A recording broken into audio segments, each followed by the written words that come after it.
Hello everyone, I am Halcyon, or Halcyon, or Hal. You can even call me Andrew if you want. If you've read the title, you're probably excited for our new Bannerlord Raider playthrough, but hold your horses and read the title again. Episode 0? What's that mean? Why isn't it episode 1, you may wonder? That's because this isn't the official start of our Raider campaign. To explain what I mean by that, let's take a look back at the Authentic Raider Experience video I posted a couple of months ago. If you remember, our dear protagonist was not destitute, naked, hungry, and hated by every kingdom from the beginning of the game. We had to earn that ourselves by assaulting innocent civilians, spending all our money on random stuff and then throwing it all away. Then as soon as he had nothing, Ukzug took it upon himself to visit the nearest town and get incarcerated, and only after all of that did his story truly begin. Everything that happened prior to that point was the setup stage of the video, and because I wanted the upcoming Raider series to have a similar rock-bottom beginning, we obviously have to set up the starting scenario all over again, but because today's events have nothing to do with the story I've prepared for our outlaw protagonist, I thought it's better if they're not included in the first official episode. But I still wanted to show you a look behind the scenes to how I got my character up to that point, in case you want to do it yourself, which is where episode 0 comes in as some sort of a prologue to our lengthy campaign. Initially, this prologue was done on another character which I actually teased in one of my community posts, Darius Nox of the Crimson Coven. But since the game updated to version 1.6, I decided it's better to start from scratch, otherwise I wouldn't have been able to play on Iron Man mode. So after careful consideration, I thought it's better to leave the vampire storyline for another video and allow Bandit's Ballads to tell the story of a man forced into a life of crime, who does the best out of his situation to climb the ranks and eventually become a powerful robber baron. A vampire count as an apex predator who's already at the top of the food chain, so he wouldn't have the same limitations and motivations as a regular human, or go through the same struggles to survive, which is why I ultimately decided to play this Raider campaign as Balon from the Iron Islands.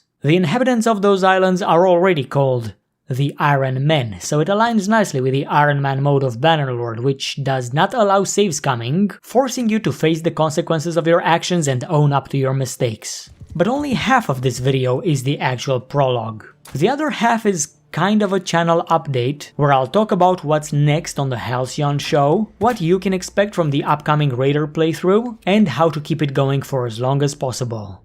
Now let us talk about character creation. When Ukzug's story began in the Raider Experience video, he had one advantage over today's protagonist. His athletic skill was at level 50 from the very beginning, which allowed him to outrun his opponents and eventually defeat them. But that was never intended for a long-term campaign, and because Balon is meant to survive for longer than a video, I had to take a more balanced approach in character creation. One that sacrifices athletic prowess for increased adaptability. So to offset Balon's lack of physical fitness, I've taken the time to train his trade skill to level 50 so that he could carry a bit more loot and receive slightly better prices for it. These perks are especially useful towards the late game, but I cannot train this skill after the story starts because, well, our boy will be a raider and trade is prohibited to lawbreakers. As such, we gotta get it done before going outlaw. And what better time to relive the glory days of our trader stories than in today's Raider prologue.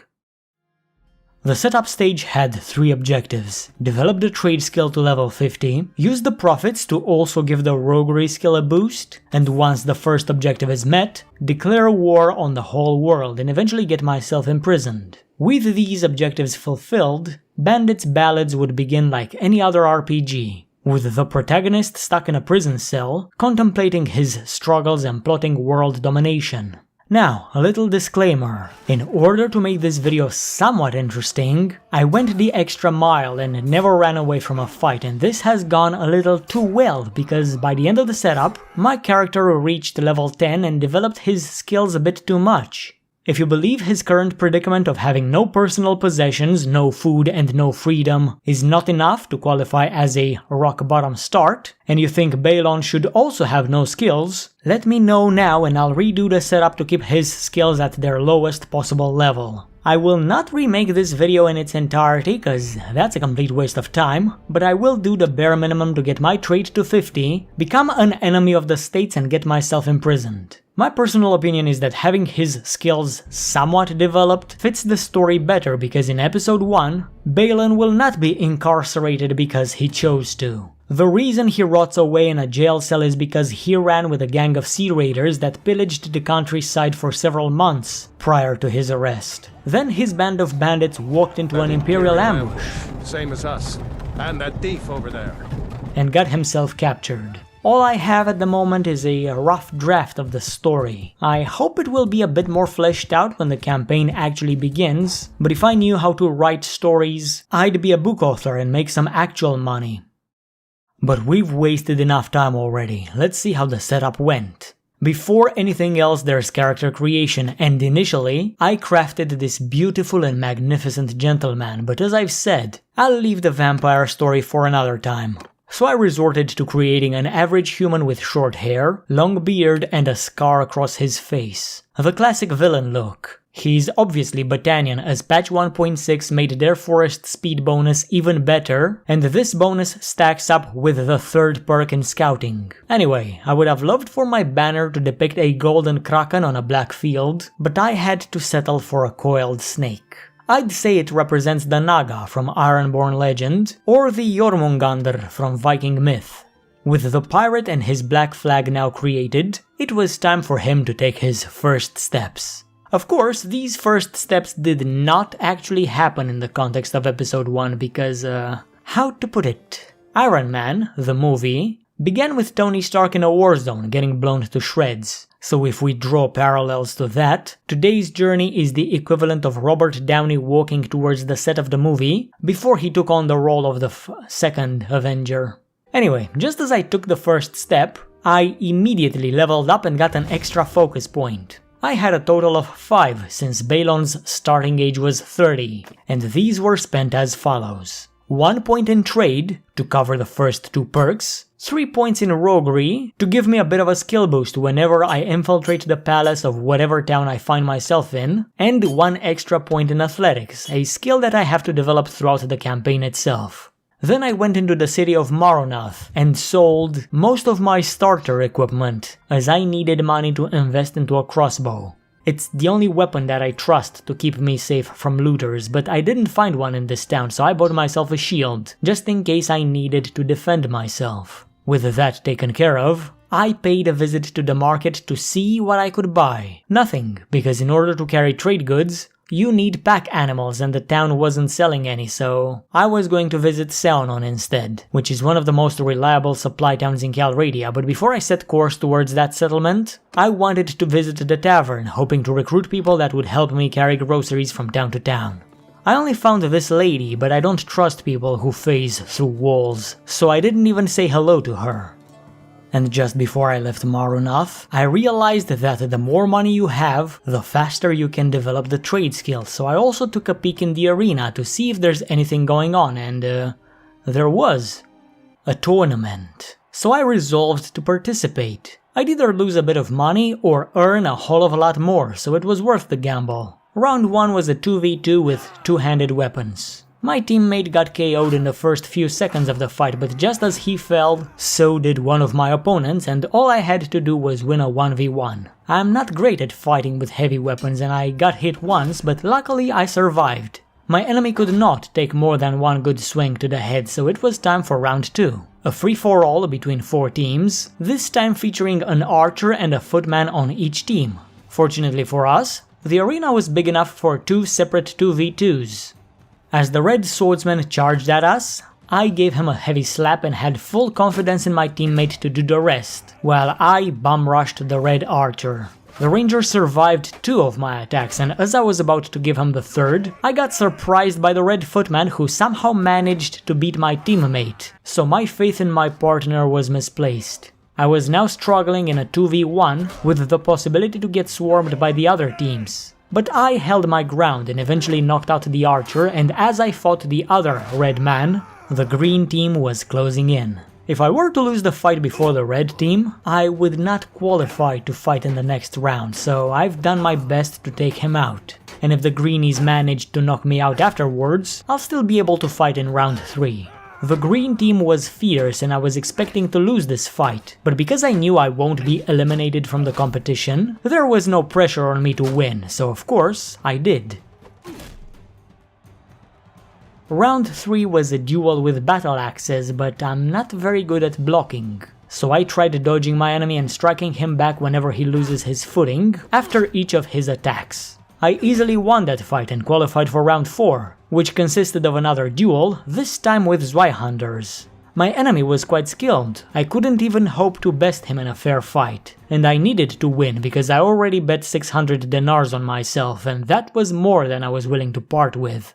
So I sidestepped his attacks, struck him back, and eventually I won 1,000 dinars from my bets, as well as a helmet that would sell for another 800. And with that victory, I now had enough money to start investing. With nearly 4,000 dinars in my pocket, I was planning to travel to Seonon, but sometimes, in order to go forward, you must take a few steps back to build up your momentum. My momentum consisted of recruiting volunteers from a few nearby villages, and once I had 7 of them, we finally made it to our first supply town, bought as many mules as we could manage, and then loaded up their saddlebags with a bunch of wood, flax and hides, which were rumored to sell well in Marunath. When we got back, I sold all the cargo and the mules for a total of 5,400 monies, earning 24 levels of trade in a single transaction. I was already halfway towards my target, although it would take a lot more effort to get it all the way in. Then I recruited more helpers, went back to Seonon, bought more shit for 1,500 dinars, and as my caravan was heading towards Marunath, because we were lugging around more cargo than we could effectively carry, our party was an easy target for a gang of 13 looters. Or so they thought. Unfortunately for those thieves, they never saw the ads for the Halcorp Expo T600, which I purchased from Seonon mere moments ago. Initially, I wanted to pay them off, but I thought it's better if I put my new baby to good use, and let's just say, crossbow bolts are very effective at changing people's minds, from murderous rage to calm serenity in mere seconds. And when you see your gangmates leaving you behind so they could selfishly go to a better place, you kind of lose your motivation to fight, and needless to say, those looters left me alone real quick. Maybe I should have pacified all of them, but I had places to be. So I allowed the survivors to leave and spread the word about the Halcorp Expo T600. Word of mouth is usually the best form of advertisement. This time around, I didn't make a whole lot of money in Marunath, only 3,000 dinars, but I still got to level 28 in trade. But since I had a total of 7,000, I could start spending some of this money on a bribe to infiltrate the keep of this city, as this action slightly bumps up my rogue skill. I was actually planning to do this in every town I passed through. I mean, my trade job keeps me traveling in between towns anyway, so I might as well do a bit of multitasking.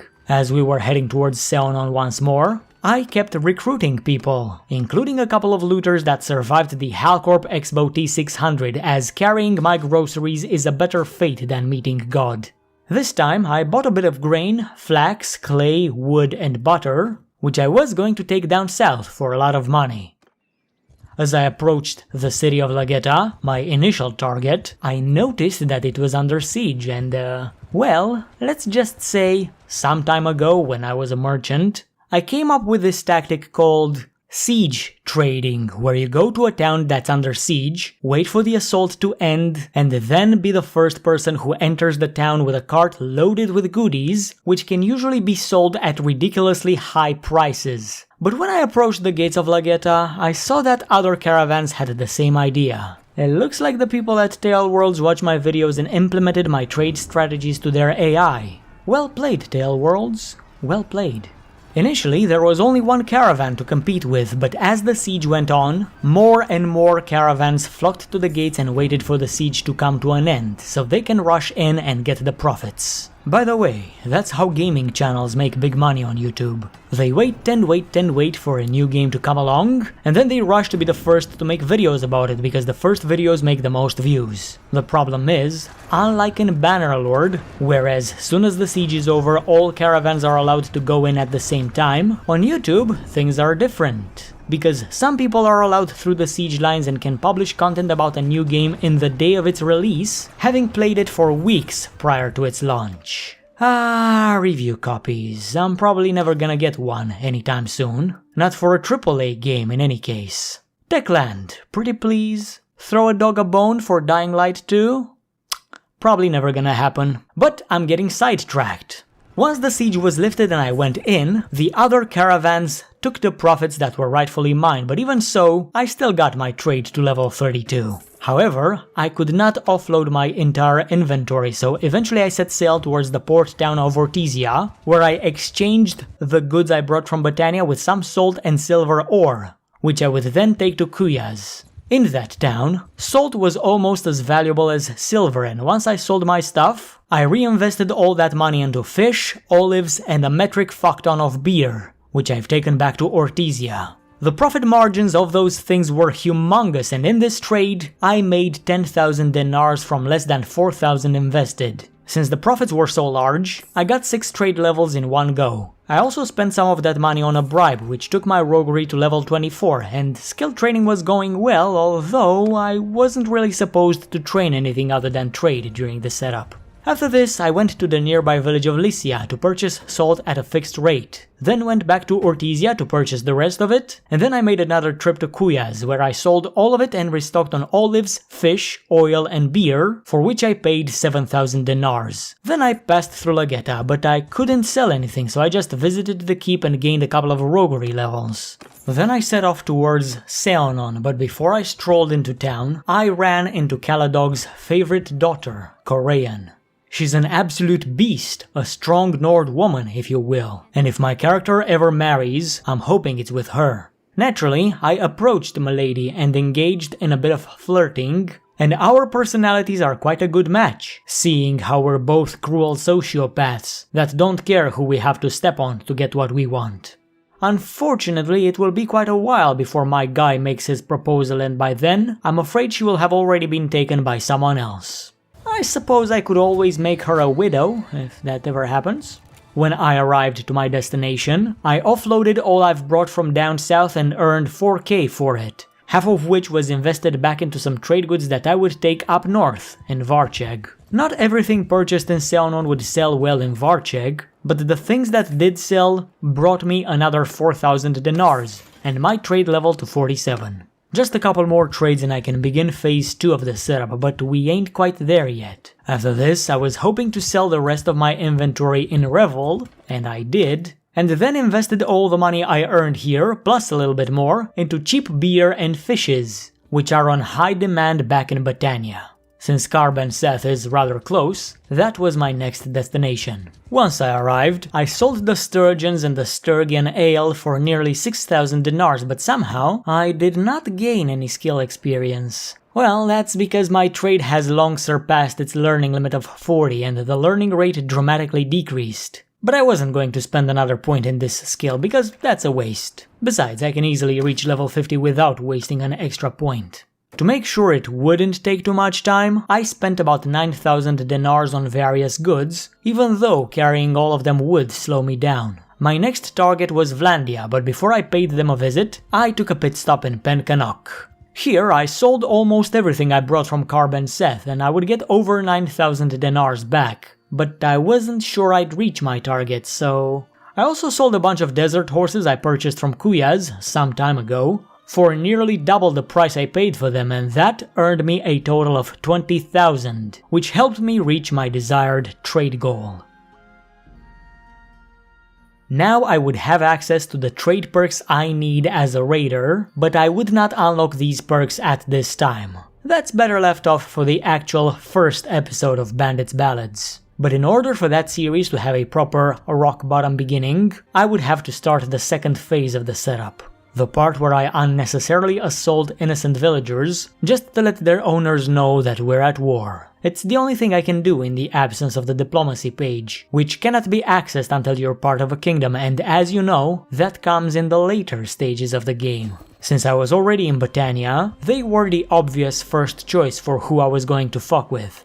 But before slaughtering their peasants, I bought back the horses I sold in Pencanok because I need them to move my party faster. Without the extra speed, anyone can catch me and prevent me from making the entire map red. After I bought back my horses, I spotted a party of 35 villagers and I attacked them. The fight was easy, but that would not have been the case if I wasn't the proud owner of a Halcorp X-Bow T600. Using my masterfully engineered tool of mass destruction, I pierced several Botanian skulls and caused the survivors to split in two groups. The cowards, who took to their heels shortly after, and the brave, who charged at my guardsmen in a desperate attempt to fight me off. Unfortunately for them, the brave were no match for my trained soldiers, so after a few more of them expired, those who remained came to the conclusion that it's healthier to be a coward. However, it took them a while to reach that conclusion, so I gave them a taste of my spear, and by the end of my first fight, 15 of them perished to my weapons and another 5 got injured by my recruits. And what do you know, these guys were carrying a lot of grain, but I could only take 100 units without getting slowed to a crawl. Next, it was time to attack Vlandia, but before I started committing war crimes, I sold most of the grain in Sargot for 15 denars each. If I wasn't going to throw away all my money at the end of this video, that would have been a pretty good haul. As soon as I exited the gates of Sargot, a group of villagers was trying to get in. Normally, they would have had no problem doing so, but they suffered from a terminal case of wrong place, wrong time. Because I needed to kill someone to make Vlandia despise me, and they were right there in front of me. Sorry yokels, but I gotta kill ya. Now, most of these peasants were proudly wearing their nation's colors. The beautiful and aggressive red that screams, "Make Vlandia great again." But some of them were wearing the spiritual banner of Vlandia, which stands in direct opposition to my black pirate flag. So I prioritized those guys. Once the white shirts were dead, I targeted the others, and on that day, 16 Vlandian souls were harvested by my Reaper's blade. After this senseless act of aggression, I set my sights on the Nahasa Desert, but on my way there, I ran into some West Imperial citizens, and using the farming tool I took some time ago, I turned 10 of them into fertilizer. 8 more were either killed or injured by my guardsmen. It didn't take long for me to reach the Nahasa wastes, and when I did, I made the farmers one with the desert. They are the same color after all. Unfortunately for those who managed to escape the initial attack, I only killed 13 of them first time around, and that was an unlucky number. Because I did not want it to be unlucky for me, I engaged them in a fight once more and took another 8 souls. If I killed 10 or 12 or 14 in my first attack, this never would have happened, so that 13 was an unlucky number for them in the end. My next target was Sturgia, but as I was passing through the Western Empire, I spotted a caravan belonging to the Principality and I got an idea. If I attack it, I don't need to travel all the way up north to find peasants to kill. I can declare war on Sturgia right then and there. And so I attacked the caravan, but I didn't have the manpower to inflict any actual damage. So I retreated my men as soon as the battle began. I could have done the same with the villager parties from earlier. I could have spared their lives, and the attacks would still have counted as a war deck, but I did tell you I went the extra mile. With war declared on the Vikings, it was time to attack the Northern Empire, which occupies about half of the central part of the map, which I needed to traverse to eventually reach Kuzeyat lands, so I would not attack them just yet. But as I travel eastward, perhaps it's a good idea to go through towns and spend my money to infiltrate their keeps, to bump up my rogue skill. First I passed through Epicrotea, where I reached level 31 in Roguery, then I stopped in Diathma, where I got another point, and next was Argoron, where my infiltration earned me no skill points, but my curiosity did. You see, I was curious whether there was anyone in the dungeons of this town, and there was. Tulag of the Kuzeyats. If I wanted to bust him out of prison, it would cost almost 10,000 dinars, and at first I was like, no way, it's not worth it. But then I thought to myself, after all, why not? I'm going to get rid of the money anyway. So I paid the price of admission and I tried to get Tulag out of prison in exchange for some sweet roguery experience. However, I kinda forgot that I sold my civilian sword at the start of the game, so I could have more money for investments, and now I was unarmed. My plan was to kick a warden until Tulag knocks him out and then take his weapon, but backup arrived. A prisoner with a mallet and an unarmed idiot are no match for two highly armored soldiers, and so Tulag went back to jail, but because I wasn't an enemy of the North, I was allowed to walk out of prison with just a bruised ego and some minor injuries. But even though I failed, I still got 16 rogue skill points, after which I decided to be prepared for my next prison break attempt. So I purchased a short sword and 3 sets of throwing knives, and then set course towards the next Imperial town. When I got to Umbrella, the first thing I've done was bribe my way into the keep, and of course, I've taken a look inside the dungeons to see if I can try again. This time I've chosen to rescue the cheapest prisoner, and when I got in, we were confronted by an armored warden. So I threw a knife into his shoulder, sliced him a few times, kicked his ass once, and the escapee knocked him out with a well-placed mallet strike to the skull. Next guard was easier to deal with. I struck him once, then I resolved to stay defensive while Achaku beats him into submission. The Kuzate would then proceed to steal my next kill as well, and the next one, after I did most of the work. But even though from his perspective, Achaku did everything himself, he was still grateful to me for cheering him on as he valiantly got himself out of jail. And my relation with his clan increased to 16, I got 8 levels of charm and 20 levels in roguery.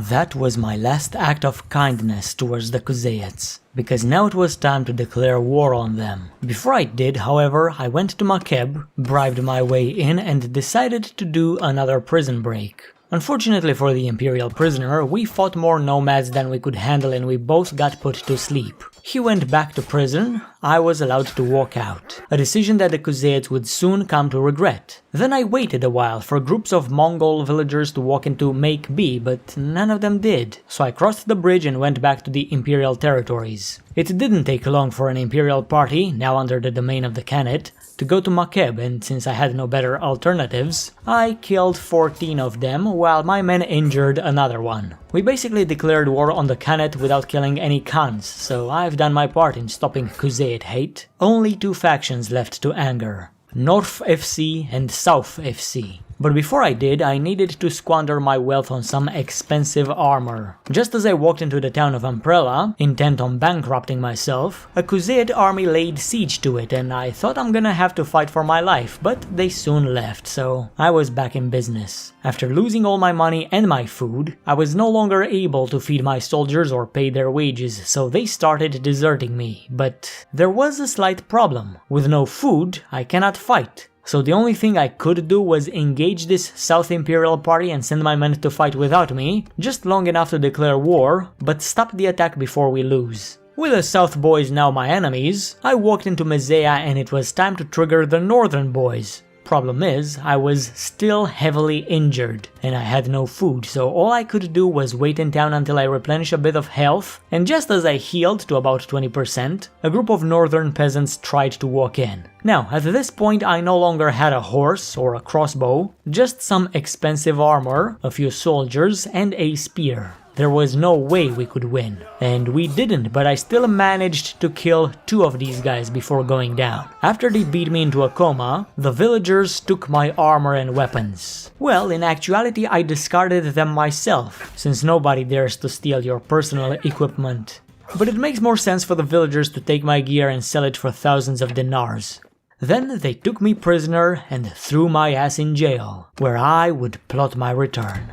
In the dungeons of Mezea, the story of Balon is about to begin, although, as I've said, all the killing and the prison breaking increased my skills quite a lot, and my character is now level 10. So if you have any objections that sound like, "That's not rock bottom, you still have skills to dig your way out," then let me know in a comment and I'll do the setup on a new character that looks exactly the same, has the same philosophy, does the same things, but other than trade level 50, he will be unskilled in every regard. I honestly wouldn't mind starting all over again. I could actually play as the vampire, although as I've said, that changes the whole story dynamic of the Raider campaign. Although I'd much rather play as a regular human, with one slight change. Instead of naming him Baylon, I'd just name him Balon, or Euron, or Victarion. I thought that naming my guy Balon was a good idea at first, cause that looks better than the original name I've taken inspiration from. But for some reason, my mind automatically adds another B every time I see that name, and I read it as Babylon, and that's gotten on my nerves throughout the reading of this script. I have to make a conscious effort to not read it as Babylon, so that's why I wouldn't mind starting all over again. But to me it makes more sense for my guy to be a hardened raider from the get-go, so the extra skills should not detract from the rock bottom start. But again, if you disagree with that, you can leave your opinions in a comment and I'll take them into consideration before the series actually begins. I hope you don't mind that the protagonist actually looks normal this time. I mean, there's only a limited number of ugly people jokes I can make, and I'm pretty sure I exhausted them all on Ukzug. As I've said, initially I wanted to play as a Nosferatu, but the more I thought about it, the more I realized I want to keep things simple, and tell the story of a man who's known nothing but violence all his life, and now uses his talents to enrich himself at the cost of others. The vampire, however, hatched an elaborate plan to restore the sovereignty of Sylvania and drown the world in blood. If you think about it, these characters ain't so different from each other. They're both parasitic pieces of shit. And with that, I believe we're done with our 0th episode of Raider Stories. When the first real episode comes along, the series will actually be titled Bandit's Ballads, and it's most likely going to be an extended and expanded version of the authentic Raider experience, which depicts an outlaw's entire campaign, from his struggle for survival after escaping the dungeons of Mesea, up to the point where he conquers a city and crowns himself Bandit King of Calradia. And if the series goes well, maybe it'll keep going until the entire continent is united under his iron-fisted rule.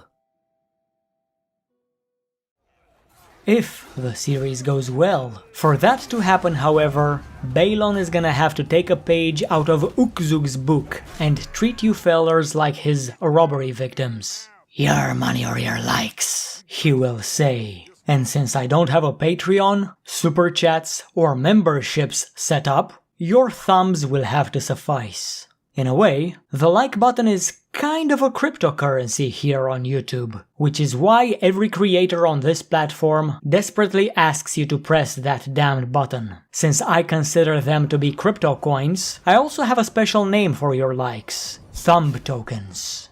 So if you want episode 1, you don't have to do anything, you'll get that video regardless, but if you want episode 2, Balon, or whoever the main character ends up being, will require all of you to invest 3,000 thumb tokens into episode 1 before he allows me to publish his next adventure. There's a lot of stuff that needs to be explained in regards to this subject, and if I actually tried to explain everything today, we'd be here for another hour, and this video lasted long enough, don't you think? If you guys want me to explain why thumb tokens are so important, and why I cannot make this series without them, let me know and I'll make another video explaining the inner workings of a YouTube gaming channel. The reason this video took so long is because I actually tried explaining all of that, but it's difficult to put that into words without coming across as either an entitled prick or a whiny little bitch.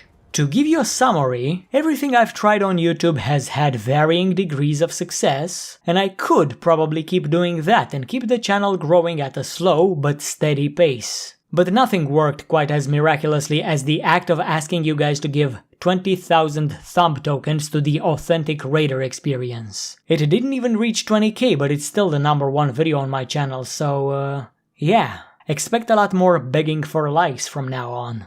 I hope it won't get too annoying. Now, we may be done with the episode itself, but as I've said in the beginning, the traitor story was just half of today's video. The other half consists of a few words about how this series will be made, as well as a general channel update to let you guys know what's next on the Halcyon show.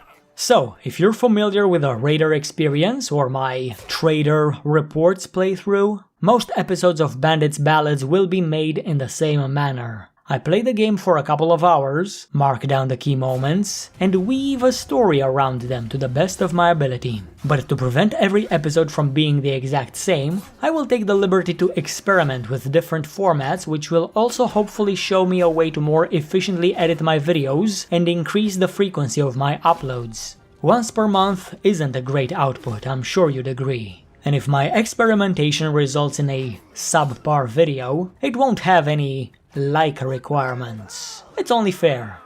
As for the rest of the channel, some people mistakenly believe that this is a Bannerlord channel, but upon closer inspection, you may notice that I've covered all sorts of genres, from survival builder games, to adventure RPGs, to space sims, and I intend to cover many other games for years to come.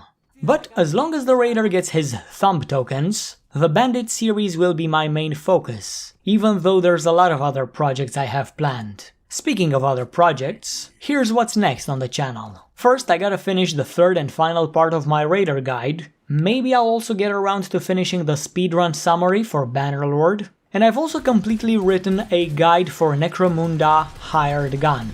I've had the script for that one ready for almost a month now, and all I gotta do is record and edit the thing, which won't take me more than a couple of weeks. Maybe I'll branch out to other games as well. Dying Light 2, Far Cry 6... I don't know what guides I could possibly make for those games, but I'll goddamn try to make something. I mean, I am 100% sure I will play those games, and I can either cover them on the channel and make some mildly interesting content, or I could selfishly enjoy them by myself and take a break from YouTube.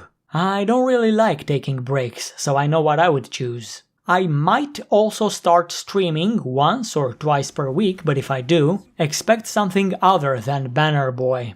But that's about it. I've stolen enough of your time already. So, thank you for watching, thank you for your continued support, and I hope to make your stay here worthwhile for years to come, although you never know. Can't take anything for granted nowadays. Not your time, not your health, not even your life, so I don't want to make any promises I can't keep. Anyway, see ya lads next time and bye bye.